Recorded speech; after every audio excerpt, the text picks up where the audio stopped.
All right, guys, I think we should be starting up about now. I'm actually not sure how this works. One day I'm going to be good at running a live stream, even though I have worked in an industry that requires me live streaming every day. One day it's going to be good enough. But today may not be that day, but I think we're live. All right. Right? Yeah, there we go. All right, we're live. Hello, everybody. Welcome to another live Spags stream here on the channel, here on youtube.com/Chris Spags. Let me tweet that shit out just in case anybody's dumb enough to come and join me to watch this. But it's Thursday, so I'm going to start doing these on Thursdays because it's a day that I think I can manage and kind of make this work schedule-wise and do the same thing every day. That's sort of my hope with this stream. Or not every day, but be able to do it all the time. And I know like that's probably not enough for a stream. I think in general, people like on Twitch, I know people stream every freaking day. And that seems like a lot to ask, but especially without playing video games and having to talk and like prepare some shit and be ready to actually be a normal human being on camera. That does seem like a lot to ask relative to the field, but I'm here. It's Thursday. We're doing a little stream right before the Stanley Cup, so I'll get off in time for you guys to go watch hockey. If you're a person who cares about hockey, I will be doing that for you, but have some stuff here. Again, same thing as last week. Have some tabs that I've saved up that I'm ready to show to you guys because it's that time, I guess, to dig through the archives of things I wanted to talk about. And the first thing up is the one that broke yesterday. This Beyonce situation with the Golden State Warriors wife is one that really blew my mind overall, and not so it's totally relatable to me, as you can hear me opening a beer because I'm a professional broadcaster who drinks beers while he hosts shows. Hey, here's the Bud Light. One day Bud Light will sponsor me and it'll be the best day of my life and probably all of our lives because I will give you guys so much free piss water that you have no clue. I'll accept them from Miller Lite as well, Coors Light, Natty Light, any of the American domestic light beers. I will be willing to take a sponsorship from and help you guys out with all the freebies that I can pass behind, not ones that I drink and then give to you. I would literally give them to you out of my hand. But for now, here, cheers. So Beyonce, I certainly, as I talked about on last week's stream, have my own awareness and familiarity with offending a pop star's fan base. It's not the best thing in the world to do that, obviously, because they are crazy people. People who like pop stars and are active on social media are fucking lunatics. You can say that firsthand. The death threats, like there's an article, and I'm cutting ahead of the story a little bit here, and actually I think the People article doesn't cover it because they don't want to get on Beyonce's bad side. They're not covering the fact that all of her fans were like, oh yeah, we want to murder you because you did this to Beyonce. But here we can see, I'm just going to go through. So same thing as last week. I'm just going to show you guys what I saw. I'll mute it so hopefully the sound doesn't come through. But you can see Jay-Z here. Jay-Z's hair, terrible. Like I think that is not a look he's going for. It also seems like kind of a wig situation maybe. And I don't know what Jay-Z's hair situation is. Don't know, to be honest. I don't know if black guys get plugs. Like I don't know if that's a thing that's popular in the community. But that hair is something else, man. Like that is identity. And I say this as a man who, like, look, you can see my hair. This is man bun hair. I'm not wearing it on the stream today because I'm not that person. But not today at least. When my hair is super short and I look like somebody who like fucked your girlfriend behind your back, that's when I like to wear the man bun. But I can relate to having an identity crisis as you're approaching midlife. And Makad in the chat. Makad, my boy, in the live stream chat. If you are in the YouTube chat, by the way, I'm checking it. No pressure, though, to be in the YouTube chat because this will be something people watch afterwards. But I appreciate the support, appreciate the likes, obviously, on the video. So please go chat it up if you have any questions or whatever as I go, or any bullshit you want to throw my way. If you want to be mean, I'll even allow that because interaction is king right now. But yeah, Jay-Z's hair, really stupid, I think, first and foremost. And here's the gif of her reacting to this woman who came over, who I guess is one of the owner's wives. I don't know if it's the owner's wife. To be honest, I didn't follow the story that closely. I'm not sure if it's Joe Lacob's wife. But here we'll see Beyonce's reaction. You can see she's enjoying the chat. All of a sudden, this girl's a little bit too over. She wants her space. You can see her face drop a little bit. And there's the booty wiggle to get out of the way. I will say, like, out of all the things Beyonce has done, I would say I don't find her the most relatable human being. I think that I'm probably not alone in that take. But Beyonce, to me, in this moment, the most relatable she's ever been as she just inches for that bit of butt room. And look, we all know Beyonce. We all know her build. I'm not trying to get in trouble for fat shaming her in any way. But she's got a big ass in a good way, in the best way, in a way that that ass helped me become a man when she was dancing around in singlets and shit when I was in high school. Back before she ditched all the other Destiny's Child girls, presumably murdered them and ate them to get stronger. I was very much into Beyonce back in those days, and now she's more of a, a persona, more of a kind of overarching being. She's more like a spaghetti monster type character than she is a relatable human being. But in this moment, this is her the realist, and I really do respect that. I don't quite so much respect the death threats from her. I also think too, if you think about Beyonce, and you gotta look, we all know the lemonade thing, not one of my favorite things. I'm not a basic girl who's posting to her Instagram story about it. But she did talk about how Jay-Z cheated on her with a white woman. And here we have Joe Lacob's wife, or whatever owner's wife, there with her nice hair right in front of her, leaning over, talking to Jay-Z with his nice hair. Look at that hair again. Look at that. That's a man who's primed to cheat on his bitch. I'm going to go. He's even going to make that gesture to her. He's going to hold both hands out when he's honking Joe Lacob's wife, and the weird rich people swapperoos they do. The eyes wide shut parties that the Lacobs and the Beyonce family have. But it's like, I get it, man. You want your personal space. This chick is maybe talking to your husband a little too much. You're just at the game. She certainly didn't know she was on camera, or I'm sure she wouldn't have done that. For as choreographed as she may be publicly, I don't think that she would do that. But people on the quotes here, you can see some of them. They're not, again, people not going to the death threats, but I would leave the earth if Beyonce looked this ready to smack me, one user wrote, later adding, the nerve to invade Beyonce's personal space while wearing those boots, referring to Curran's glittery gold thigh-high boots. Curran, Warriors, owner, wife. Let me just double check this, because Joe Lacob I know is the owner. Oh, she is? Okay, so different last name. That makes more sense. Wait, why not? If your husband's that rich, fucking take his name. Like, I think if ever there's a guy who's earned just the default of like, all right, I'll take your name. I think a dude is like a multi-billionaire owner of like the Warriors who fucking founded Oracle or whatever. I would say that dude is deserving of you taking his name. But apparently not enough for Nicole Curran. She wants to still be an independent woman. Ironically enough, while yelling at Beyonce. And here's the usual. Of course, you got to do the tweet roundup. I think that too, this is a pretty good joke here. If old girl knows what's good for her, she'll move a little to the left. Look, the Beyonce jokes are there. I get that. To the point of getting death threats, though, I really don't see that being a thing you need to do. I'll put the GIF on in the background while I keep talking about it. Hopefully I don't get like a DMCA notice for this because of the GIF running in the background, but it's there just because we could see Beyonce being, look, let's cherish this moment, the one moment that Beyonce was a normal human being and not a gigantic fucking asshole. That is a situation that we have right now. And it just sort of is a thing for me where I really don't get the butthurt that people have. And I talked about it at length last week, the people that issued me death threats when I made jokes about Rihanna and the unflattering photo she had. Again, very good firsthand experience to know what happens to these people. In that case, that was the Rihanna Navy is what they call themselves. I think because she was in Battleship is why they call them the Navy. I don't really know. I don't think she's a sailor. But the Beehive is even more potent, even more dedicated, even more obsessive and weird and scary, and probably, just more time served, I guess. When you're a fan of something for multiple decades, I guess there's probably just more investment. So I certainly get them wanting to have her be treated and regarded as a deity that she is. But just looking at this lady just having a nice conversation with Jay-Z, probably not trying to fuck him given the fact that she's married to a multi-billionaire. Though I guess, as we've seen on the informative documentaries hosted on black.com, certainly a woman sometimes needs to get outside her comfort zone, try something different. And maybe that's the case for old Nicole Curran. But I think to me, I would say that she's probably not trying to fuck Jay-Z. You could probably let her just sit and talk to him without being weird. And, maybe just Beyonce a little bit insecure about herself. And definitely not deserving of death threats. So I'm going to move on. We've talked about our black issues up front.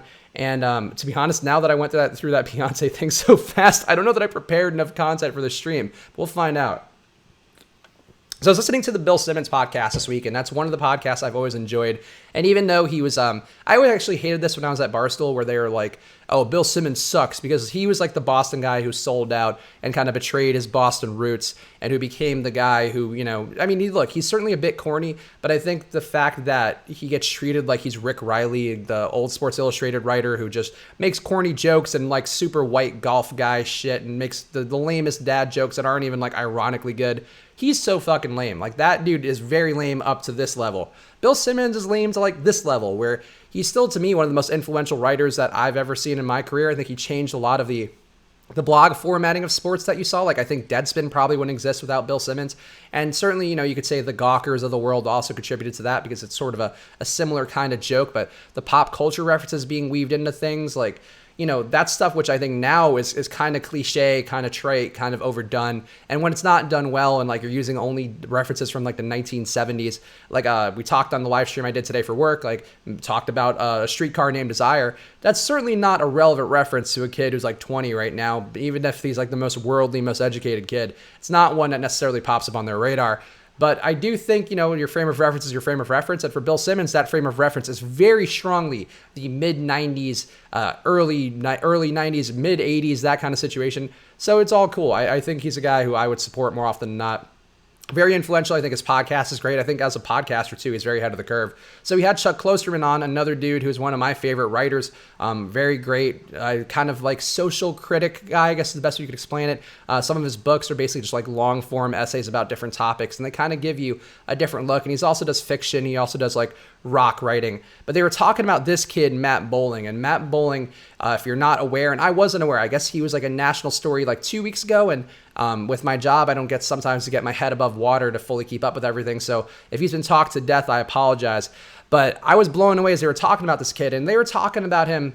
Well, let's just see what he can do. So the thing about him, he's a kid in high school. He's in Texas. He is super fucking white, which you'll see in a second. But he is also like amazingly fast in a way where he should be in the Olympics. He's running under a 10-second 100-meter dash. He's just a beast all around. Excuse me.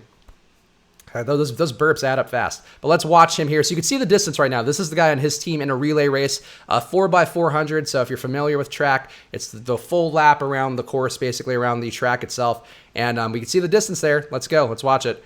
So you can see this kid here so far ahead. You could probably really not be further ahead in terms of a 4x400 relay race. But this kid here, he's going to hand off to the secret weapon here, Matt Boling. And just look at that fucking gallop. Look at those strides. It is very impressive how Matt Boling makes up speed here. But still trailing behind, maybe not making up as much as you would expect. But have no fear, this is like a fucking horror movie for this kid. Like, if I'm this kid, so the kid in front runs a 47-second 400-meter dash in this video. He is running about as fast as a high school kid could be expected to run. Like, he's running at elite speed, and you look at Matt Boling here catching up, making up the distance. He is galloping and powerful too. Like, this kid, to me, I don't know how you're in Texas and you're this fast and you're not a football player. That really kind of blows my mind. But look at him make up that distance. He's getting him. He's getting him. Not only did he get him, he's going to finish substantially ahead of this kid who ran a really good fucking time. And this kid, Matt Boling, is just a monster. He is just so fast, so impressive. I've never seen a kid like that at track. Like, I've obviously watched the Olympics. I was in track in high school, though, running for a private school, which certainly was not one. It was one where I was able to help win our team a medal in the 110-meter shuffle, or excuse me, not a hurdle shuttle is what they call it. So you go back and forth running over the 110-meter hurdles. And that was one that the only medal I ever won in track was that. So to be clear, I'm not a hurdler by any stretch. I have long gazelle-like legs, but not enough to justify the winning a medal in any respect. So look, I've been around track. I've been around shitty track. I went to a school with some kids, though, who were really good at it. Some kids who were African and were also ended up being fast in college, too. So it wasn't just me, just fucking all kids who looked like me running like running like a grade school kid who'd be called a sissy. That was not the case. So I've seen fast people before. But this kid, Matt Boling, let me pull up another article of him that I had from the Washington Post. So Matt Boling here, you could see him, again, just like a super white Texas kid going to school named Jesuit, just totally normal. And the thing that kind of bothered me about it, which I think the Bill Simmons podcast raised some good points, both Bill Simmons and Chuck Klosterman raised some good points. Like, this kid is certainly very white, and it is a time in which being very white can make things kind of weird, especially if you're in a sport that's historically been dominated by black people, and then all of a sudden you have this white kid who's like fast like a black guy would be. And it's probably tough, I think, on some levels for people to see that, especially if he's getting a lot more press, a lot more attention than guys who've been fast and been fast for careers. But I think the thing overall to me is that sort of misses. And actually, one point that they made, which I thought was pretty sound, and to be clear, this isn't a political thing, because I don't give a fuck about that whole part of things. But one thing that Chuck Klosterman said was, like, it would be weird if this kid's in the Olympics in 2020 and he's running fast and he finishes still fifth in the race, but Donald Trump is like congratulating him while ignoring the accomplishments of all the black athletes, and now that could be kind of bad. And this kid's also got a bit of an ego to him, which I don't think really comes across in the article. Like, he clearly knows he's fast. His parents knows he's fast. His races went viral under headlines referring to him as White Lightning, a nickname which he didn't want and wishes would disappear. Boling said his competitors never mentioned the fact he is white, that his race means nothing on the track. Instagram commenters and reporters are the ones who usually keep bringing up his skin color. I don't really pay attention to it because I'm busy running, he said. It's whatever. So clearly confident, but clearly aware of the fact that he's got, this incredible speed in front of him. But like, I don't know, man. I think it is sort of weird, and it clearly stands out in a world where we've had decades of black dudes being substantially faster. Like, I think it is noteworthy. I do think the immediate choice to be like, oh, this kid's White Lightning, or like, when Jason Williams, the basketball player, was like doing flashy passes, he's white chocolate. Like, there does feel like kind of a duality racism there where you're putting this kid on a pedestal because he's white, but you're also kind of tearing him down because he's white and he's doing the things that you expect of other guys. So I think it goes both ways. But I also just think, like, it kind of bums me out that people worry about, oh yeah, this kid is he's fast, and like, what if he's fast and he makes people mad? And it's like, what? Just let the kid be super fast. Like, I really can't. I've never seen a clip like that where here's another race of his, which will load here. Oh, I don't want to run the sound. So another race of him running the 100-meter dash. Just look at this fucking dude go. Look at those wheels, man. And he just runs it's kind of weird how he runs. He kind of runs like a machine, like a perpetual motion machine. But super impressive and just really good at running. And I kind of wish, like, it's hard because I could see both sides of it, where you look at this kid, he's clearly white going against a bunch of kids who look like they should be faster than him. And instead, he's running 10-second 100-meter dashes, which are right up there with anybody in the country. He's as fast as anybody out there. I don't know. I just think our penchant as a country to make everything boiled down to race immediately, and to make it something that you have to, either like make a choice to not talk about this kid's race, or if you talk about it, it's going to inevitably be in some sort of divisive terms. Like, why can't we just be like, wow, this kid's really fucking fast, and it's pretty crazy that he's super duper white. Like, I think those are two things that should be able to exist on the same plane, and I would fully support that if that were the case, because like the kid's just fucking fast, and that's probably also why the other kids who he's racing against don't mention it, because like, you don't want to be the kid who lost to like the white kid, you want to be the kid who lost to like the fast kid. And I think that's also a weird ethnic identity thing. I think he probably might have some issues with Beyonce, for being honest.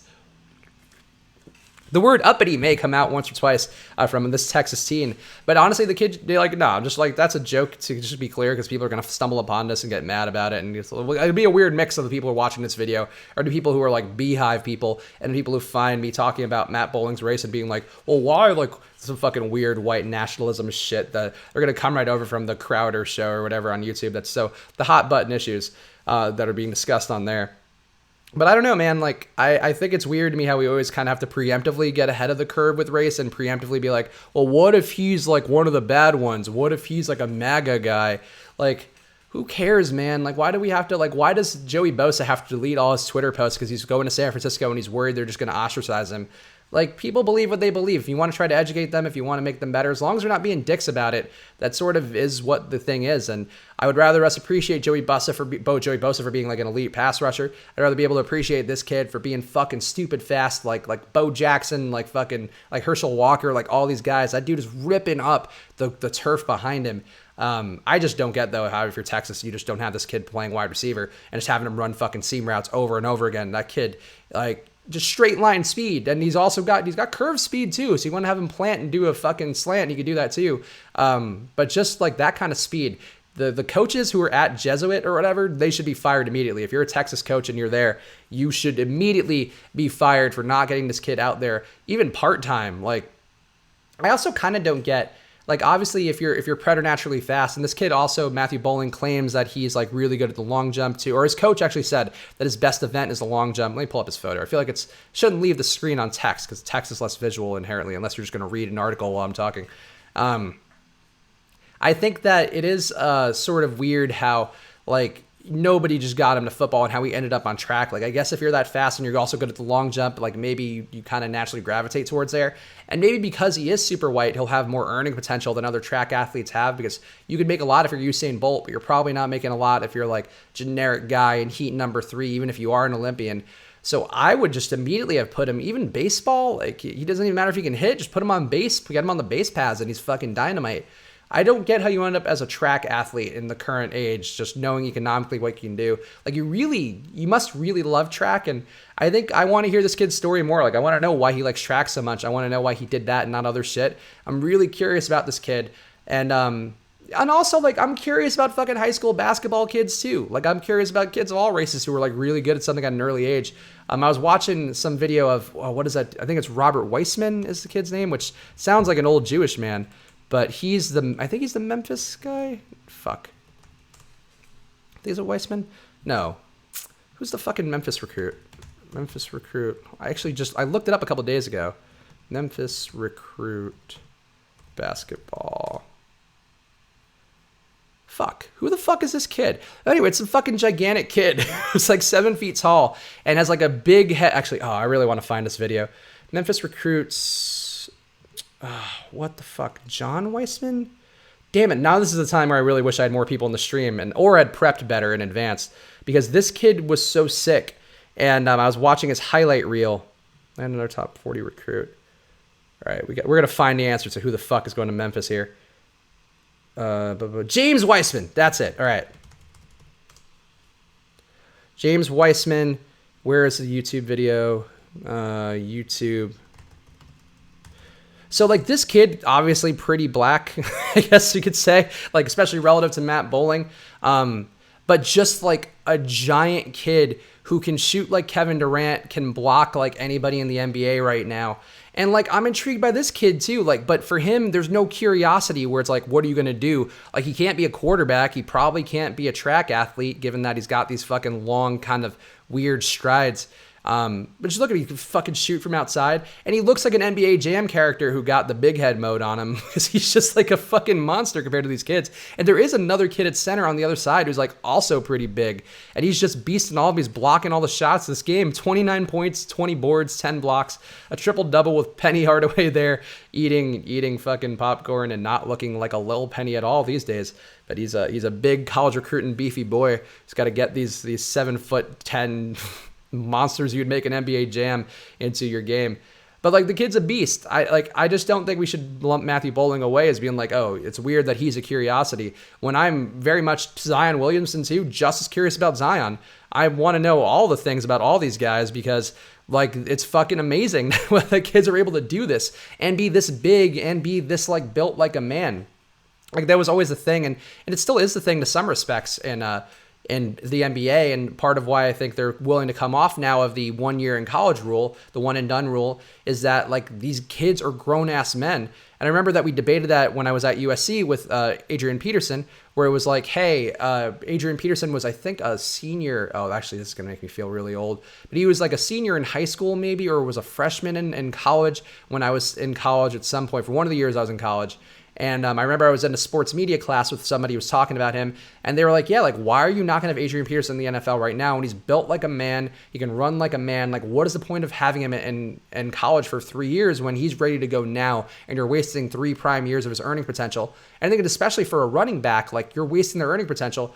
Like, I think we should be curious about these high school kids more, because they're ready to do this shit. Like, they're ready to jump in. Like, you can make all the shit you want about millennials and how they're not ready for the responsibility and how they're lazy and how they nap and whatever. But in terms of just being a grown, beefy boy, you can withstand the pounding of things and also can develop a skill set, like, in line with a pro.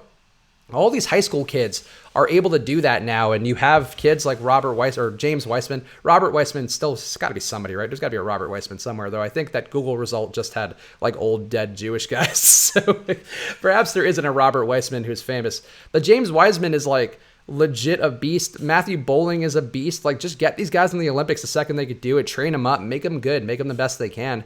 Like, that's why soccer is so ahead of us as a country, because they get these kids into programs at 12, and those are like professional programs, maybe even earlier, depending on the kid.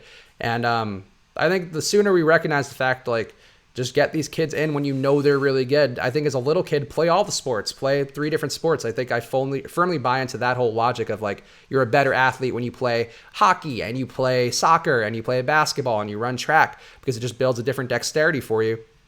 Hand-eye coordination for baseball, same thing. A million things you can learn from those sports when you're growing up, and you shouldn't just be a specialist always. But the second we know these kids are good, like, make them famous. Make Matt Boling famous. Make James Wiseman famous. Like, There's no reason to not be on these kids, regardless of race, regardless of their background, regardless of the sport they're doing, because they're fucking marvels of the world that we should be really into and cherishing. And, we'll see how the hype machine shakes out, where now we know these kids. You have House of Highlights running their shit, running their previews and their little trailers and their mixtapes and whatever at a young age. But I don't know. I support it more than not, because these kids are fucking freaks of nature in a good way. And I want to see the kids who are really good and elite, and I want to know them early. And Matt Boling, you are my guy. So I support that fully. So here's another one I'm going to go on. And this is boy, man, we're... Again, these are just things that I saw on the internet that I thought would be fun to talk about in a live stream. So it's going to be an eclectic mix when I do these streams on Thursdays moving forward, but you can expect them always around this time, maybe a little bit later depending upon work, but somewhere around this time frame every Thursday I will be going live. And I will, again, jump off here before the NBA or the NHL Stanley Cup Finals goes off. So if you are watching and want to go do that, I won't keep you. But this one was something I think I might have, clearly I saw it on Reddit. The URL says it's like a Reddit image. But this chick on Facebook, who I guess they didn't blur her name, so I'm not blurring her name either. Gianna, whatever white trash spelling of Gina this is. Could be a million different things. Gianna Fiddler here saying, seriously, I went to the grocery store after baseball practice at Kroger in Canton, Illinois with my kids. I came out to find someone sitting inside the driver's seat of my car. I had my keys with me. I thought it was locked, but I guess not. The driver's side door was slightly open, and it freaked my oldest son, age 11, and found him sitting in the driver's seat and said, Mom, there's someone inside of our van. I told him to get out of my car, and he literally started shitting diarrhea, and it leaked out the bottom of his basketball shorts everywhere inside my new van. Police were called, and I was on the phone with them when he walked in the Kroger's. Then I saw him walk out and get to another car, possibly his own, on the other side of the parking lot. An arrest was made, thank God. If we don't arrest the guys who are leaking diarrhea on people's cars, we are failing as a nation. I will say that. But an arrest was made. Now I have to clean up this mess myself, saturated in my seat and in the carpet on the floorboards. I'm so over it today. Thank you for Ashley at Kroger for helping me out with the supplies to clean up the mess, and the Canton PD for coming to help out. I think it's funny that she tagged the Ashley here. Like, she friended this woman on Facebook just to be like, thank you so much for this moment of kindness, because otherwise I would have a real fucking issue with the man who shat all over my car. But what a mess. Why do things like this happen to me? Why? I can't catch a break. And I guess here are some more photos of the shit, but not fully enlarged ones, because we don't need to know that. Also, pretty shitty looking car, for being honest. If you're going to shit in a car, that's the car to shit in. So that is a hell of a situation when you got somebody busting into your car and leaking diarrhea all over it. And I would say that's not ideal. I'll go on a limb and say that somebody breaking into your car unwanted, or even if it's a friend, even if it's a family member, them leaking diarrhea out of their basketball shorts is going to be a suboptimal situation. And those are the kind of brave takes you can only get on this live stream after I've had a couple of Bud Lights, the courage-enhancing beer that I get when I do streams. I just don't really know what I would do in that spot. I know the first thing I would do, which would be to leap out of my car and pull this person out, both out of the fear of my child's safety and also for the fact that, again, they could be leaking diarrhea all over your car. That is not an optimal situation in any way. But, like, really, just the guy being in there alone with your kid who's confused and scared, like, he could have stabbed your kid with an AIDS needle, or he could have sucked his dick real fast. I don't know. He could have done a million different things in the back of that car. But shitting diarrhea, I think, was probably low on the spectrum of thoughts. But also the nerve of this guy, I think, like, she got into a car. Was it the same model car? I feel like this is always the issue I have with, like, Facebook posts, Reddit posts, any of these posts. I just find them sort of hard to, like, I believe them because I think it takes a special kind of sociopath to lie about something like this. Like, if you were like, oh man, this person shit all over my car, like, if you're lying about that, you're really an attention whore in a really weird way. I mean, at least lie and have a GoFundMe up where you need to repair your car for your children or something like that. Oh God. The burps are always the hardest part about doing a live stream. I think I have acid reflux on, like, a light level, but not diarrhea leaking out of my basketball shorts. So you got to weigh the pros and the cons of every exchange. But I think overall, I really don't get why you would want to be so casual about it when somebody's in your car unexpectedly. And that's what happens. If you see a stranger in your car and you don't protect your child, you're going to get shit all over your car. That's just, that is just how the world works. And this woman had to learn it the hard way. I also kind of like the end of it, the what a mess, why do things happen like this, or things like this happen to me, why I can't catch a break. a little woe is me, and normally in a way that I wouldn't support. Like, I don't like the attention whoring, like lavish sympathy upon me. I'm a person who's had like real bad shit happen in life, things things you don't know from my public persona. And I don't want sympathy ever. Like, I really don't. Like, don't be a dick to me for no reason. But sympathy, like, who cares? But I think if there's ever a situation that deserves sympathy, it's some dude you don't know being in the back of your car next to your kid and shitting all over himself and leaving diarrhea in your car. Like, that's one where I would be like, all right, well, I don't know that I'm going to donate to the GoFundMe, but I'll give you a like and a comment being like, whoa, stay strong out there. But either way, the real hero here is Ashley at Kroger. And just be careful, I guess, of the people you allow into the back of your car to shit in there. Just try not to never allow it. So this is one that I also saved, and I didn't know if it's actually worth talking about. And actually, to be honest, I don't know why I saved it. I thought it was like vaguely interesting. But we're almost at the half-hour point, so I'll talk about it fast. Powerball winner. Thanks, Fortune Cookie Numbers, for the $344 million win. Oh, now the whole thing's going. I don't think we need to hear the Today Show go off about it. Actually, let's hear what the Today Show has to say. Because you know what? I haven't watched the Today Show in a while. Mega Millions jackpot has soared to $530 million after last wow. No tickets sold that were matching all 6 numbers, so no winners there. To be honest, I kind of expected this woman to be a better broadcaster based upon the fact she's on NBC News. Like, I can suck at broadcasting because I'm here. Give me some enthusiasm. Jackson of North Carolina came forward yesterday to claim the prize from Saturday night's Powerball jackpot worth more than $344. All right, this is boring. I don't know what I expected from the Today Show. But what does he have to say?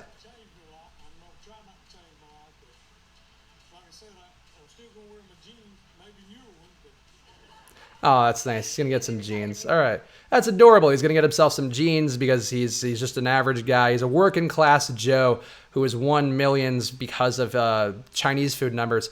And I think I would have to say, out of all the things that Chinese food has given us, that is the biggest win that Chinese food has ever given anybody. You know, like, I enjoy Chinese food. I actually enjoy fortune cookies as a premise. Like, I like the little folksy phrases in there, and there have been a lot of hacky comedians who've made jokes about the person who writes the fortune cookie messages. But, like, I genuinely think they're sometimes inspiring. I like the use of Confucius. Like, if we're going to appropriate an Asian kind of historical figure, Confucius being a big part of it all, I think I'm into that. I think I'm into him still kind of having a legacy. Better than General Tso, who is not a normal human being. He's not a human being. He didn't exist. So that's something that kind of ruins him. So Confucius at least did exist, did provide some value. Love his little phrases, love his little turns of phrase and the way that he approaches things. But I think that this guy getting the numbers from a fortune cookie and entering them, I really respect that approach too, because like, he's clearly just some guy from North Carolina, like a simple dude who just wants new jeans and shit.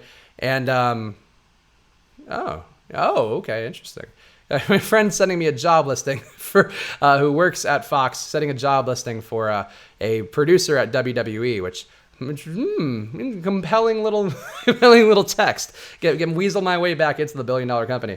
But yeah, so the thing with this situation is that, like, I like that guy just trusting the Chinese people and trusting that, like, look, some people use their anniversary, some people use the day my kids were born, the day that, like, I don't know, I lost my left testicle in Nam, which I feel like this dude may have. He seems like he might have both testicles, but it wouldn't shock me if he just lost one in sacrifice for our great nation.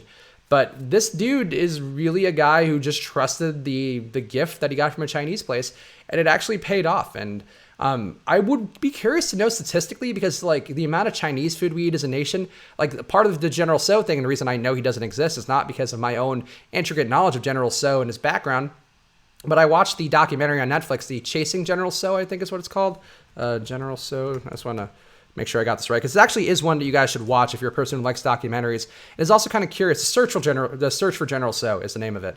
And I think it's actually an interesting documentary, because it's about how, like, Asian people had to work really hard to assimilate in America, and like America was really shitty to the Asian people we had. Obviously, we did like use them basically as slaves to build railroads. That part not ideal. But even after that, they just wanted to have lives and have the right to like build up families and have businesses and like just kind of have normal lives. And this documentary kind of chronicles how it goes about the search for General Tso. It goes about how they chased after it and how they, like Chinese food, the reason that our Chinese food is so different than like the Szechuan types and the ones that are actually from China is because they Americanized it for the palate. Like sweet and sour chicken was one they made just for the American palate, because Americans like the sugary stuff and they like the different contrasts. And General Tso, why did I do like a Americans like the different contrasts. Classic America.